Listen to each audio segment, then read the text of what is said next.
fix not implemented error in MS Office and Outlook.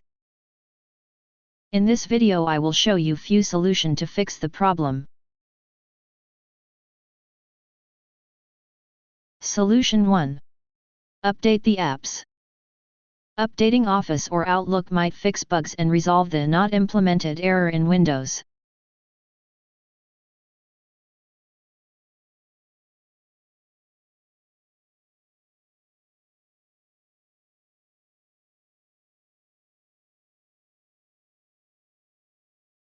Solution 2. Repair Office.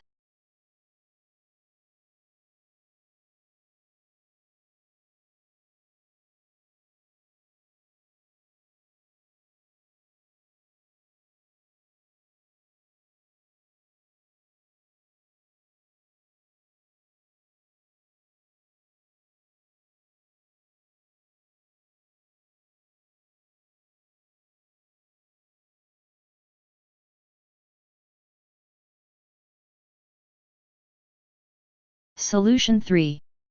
Reinstall MS Office. Some users said that the only way they could fix the not implemented error in MS Office and Outlook was by reinstalling the suite.